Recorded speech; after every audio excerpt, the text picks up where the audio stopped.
A'udzubillahi minasyaitonirrajim. Bismillahirrahmanirrahim.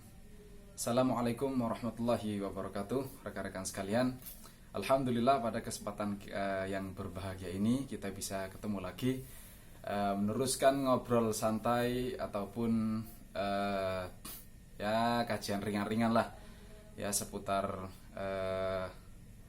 pemikiran tafsir Quran, hadis, Islam dan keislaman secara umum ya. Saya sampaikan terima kasih untuk kawan-kawan sekalian yang memberikan masukan, kritik dan komentar ya terkait bincang santai kita ini ya. Nah, rekan-rekan sekalian, saya review sebentar bahwasanya pada yang lalu kita telah sampaikan bahwasanya hadis itu semua rujukan doktrin Islam, yaitu hadis, tasawuf, ya, fikih, usul fikih dan lain-lain lah, falsafat ya. Selain Al-Qur'an itu tidak ada di abad ke-1. Ya. Di abad ke-7 Masehi atau ke-1 Hijrah itu pedoman beragama umat Islam itu satu-satunya yang dijadikan ajaran oleh Nabi atau doktrin atau ajaran ya oleh Nabi Muhammad kepada para umatnya adalah Al-Quranul Karim ya. Nah, kita coba melihat hadis ya. Pemaknaan dari hadis itu dari beberapa sisi. Menurut ulama hadis, menurut ulama usul fikih atau menurut ulama fikih gitu ya.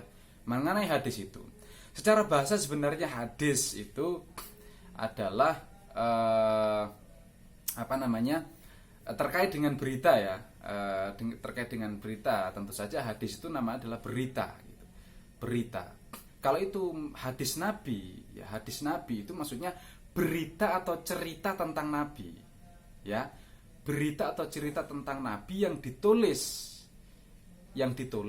sekali lagi menurut sejarah paling cepat itu sekitar 100 tahun setelah wafatnya Nabi. Ya. Maka dari situ kita melihat ulama pun berbeda-beda di dalam disiplin ilmu mereka masing-masing. Ulama itu berbeda-beda mendefinisikan hadis itu sendiri. Ya, kalau ulama hadis ini rata-rata ulama hadis itu mengatakan bahwasanya hadis itu apapun yang disandarkan kepada Nabi, baik itu ucapan, perbuatan ataupun restu atau ketetapan Nabi. Ma'udi fa'ilan Nabi qaulan au fi'lan au takriron. Apapun yang disandarkan kepada Nabi, cerita apapun yang disandarkan kepada Nabi, baik itu ucapan Nabi ataupun perbuatan Nabi ataupun restu atau ketetapan Nabi gitu ya. Jadi semuanya itu, semua yang bersumber, yang pokoknya cerita tentang Nabi itulah hadis. Ya. Tidak ada pemilahan dan lain-lain. Nanti tapi di belakang nanti akan ada cerita tentang ada hadis dibedakan ya nanti. Itu menurut ulama hadis. Yang kedua, kalau kita anggaplah ulama usul fikih atau disiplin ilmu usul fikih. Usul fikih mendefinisikan hadis itu apa-apa yang disandarkan kepada Nabi yang terkait dengan syariat. Nah, ini yang penting. Jadi ada penyifatan di situ hanya yang terkait dengan syariat, itulah baru yang disebut dengan hadis. Ya. Makanya apapun yang cerita tentang Nabi yang tidak terkait dengan syariat, ingat syariat itu yang disebut di sini adalah syariat Islam. Ada istilahnya itu agama Islam maksudnya ya. Syariat itu syari itu tarik suluk atau jalan. Ibaratkan kita mau menuju bandara ya, maka bandara itu tujuannya, maka jalan dari sini menuju bandara itu adalah syariatnya. Ya, teknis untuk sampai ke situ adalah syariat. Ya. Termasuk sholat, termasuk puasa, termasuk haji, ya zakat. Itulah syariat namanya. Nah, maka menurut ulama usul fikih ini yang tidak terkait dengan syariat itu tidak disebut hadis. Ya. Jadi hanya yang terkait dengan syariat. Artinya yang wajib diikuti sebagai agama Islam itu adalah syariat. Ya. hadis-hadis yang terkait dengan syariat. Nah, maka di situ nanti di dalam perjalanan keilmuan hadis itu ada istilahnya hadis tasyri'iyah dan hadis ghair tasyri'iyah. Jadi hadis tasyri'iyah itu adalah hadis-hadis yang ada kaitannya dengan syariat, tentang sholat, puasa, zakat, haji, ya kan? Dan itu syariat namanya. Tetapi ada yang disebut dengan hadis ghair tasyri'iyah, hadis yang tidak terkait dengan tasyri'. Ya, misalkan model baju Nabi, ya, cara makan Nabi, cara berkendaraan Nabi, cara makan Nabi, cara beristri Nabi, cara tempat tinggal Nabi. Pokoknya teknis-teknis yang menyangkut tentang budaya, ya, luar lah, penampilan jenggot atau imamah gitu ya. Itu hadis-hadis yang ghair tasyri'iyah, yang tidak ada kaitannya dengan syariat. Lah, hadis-hadis yang semacam ini itu tidak wajib diikuti. Ya, misalkan Nabi itu kendaraannya unta, ya kan? Naik haji misalkan, apakah kita harus naik unta? Enggak. Nabi itu makannya kurma, tepung gitu ya. Apakah kita harus makan makanan pokoknya kurma, tepung? Enggak kan? Kita orang Indonesia, Nabi pakai jubah nih, ya, putih-putih, jubah misalkan. Apakah kita harus berjubah gitu? Ya, apakah kita harus berjubah gitu, dan kalau kita tidak berjubah misalkan batikan gitu ya, atau songkok seperti ini, apakah kita tidak meniru Nabi? Kan enggak seperti itu. Jadi maka dipisahkan di situ mana yang tasyri'iyah dan mana yang hadis ghair tasyri'iyah. Hadis-hadis yang wajib kita ikuti sebagai syariat Islam, dan mana hadis-hadis yang tidak wajib kita ikuti, yang itu bukan terkait dengan syariat Islam. Itu dibedakan di situ. Nah, nanti insya Allah kita akan perdalam di pertemuan yang akan datang. Saya di sini hanya menceritakan bahwasanya ulama itu berbeda. Ulama hadis tadi berbeda kan, mendefinisikan dengan ulama usul fikih itu sudah berbeda. Hadis itu, ya, kalau ulama hadis semua, ya, semua itu yang diceritakan dari Nabi, yang bersumber dari Nabi, yaitulah hadis, ya.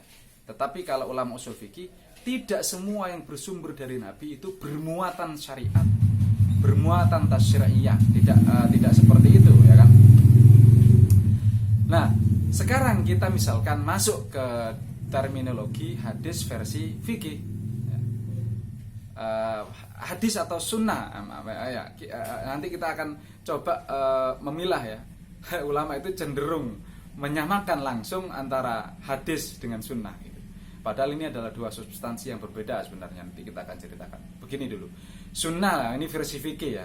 Versi fikih itu dikatakan kalau dilakukan mendapatkan pahala, kalau tidak dilakukan tidak apa-apa. Itu definisi daripada sunnah. Misalkan surat sholat rawatib qobliyah ba'diyah zuhur misalkan, atau sholat 2 rakaat qobliyah subuh, itu kalau dilakukan mendapatkan pahala, kalau tidak dilakukan tidak apa-apa. Definisinya seperti itu, ya.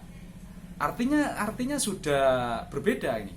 Definisi hadis dalam tanda kurung sunnah ini saya mengikuti narasi daripada umum ya, bahwasanya cenderung ulama-ulama dan orang-orang itu cenderung menyamakan antara hadis dengan sunnah langsung gitu, ujuk-ujuk disamakan hadis sama dengan sunnah sama dengan Nabi gitu. Padahal nggak instan seperti itu, enggak, ya, harus melalui prosedur dan proses yang saya rasa tidak sesimpel itu. Nanti kita akan ceritakan dalam ngobrol santai episode berikutnya ya.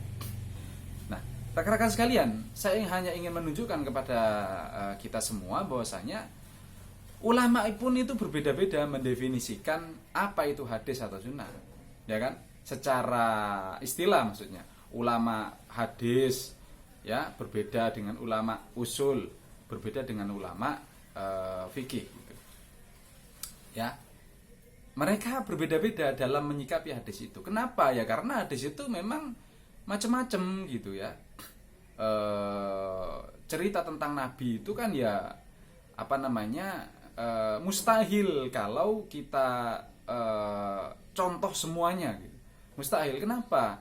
Karena satu sisi Nabi itu sebagai Rasulullah SAW yang membawa Al-Quranul Karim, satu sisi beliau sebagai manusia biasa yang tidak lepas daripada konteks culture, civilization, budaya, tradisi masyarakat Arab, gitu ya. Maka di sini kita penting membedakan mana yang Islam, mana yang tradisi Arab. Itu berbeda. Islam dengan Arab itu berbeda. Ya. Mana yang Islam, doktrin Islam sebagai ajaran beragama, ya. Mana yang itu hanya tradisi Arab. Ini yang harus kita bedakan, ya. Ya, kalau Arab itu locally, lokal sifatnya itu berlaku lokal dan temporal. Artinya hanya berlaku pada waktu dan tempat tertentu. Tetapi kalau Islam ini rahmatan lil alamin, ya, itu berlaku global dan universal. Tidak hanya lingkup Arab, Timur Tengah, tapi juga Eropa, Afrika, Amerika, Australia, Asia. Global dunia Islam, ya. Ingat, penting di situ, maka kita harus bisa membedakan mana Arab, mana Islam, mana agama, mana Nabi sebagai Rasulullah, dan mana Nabi sebagai manusia biasa. Mana yang hadis terkait dengan syariat, mana yang hadis-hadis yang tidak terkait dengan syariat. Jadi rekan-rekan sekalian, itu ya yang ingin saya sampaikan pada kesempatan kali ini, terkait ulama-ulama itu berbeda-beda menyikapi fenomena hadis itu sendiri. Saya rasa itu dulu rekan-rekan sekalian pada pertemuan kali ini. Akhiru da'wahum alhamdulillahi rabbil alamin. Terima kasih atas perhatian. Billahi taufiq wal hidayah. Assalamualaikum warahmatullahi wabarakatuh.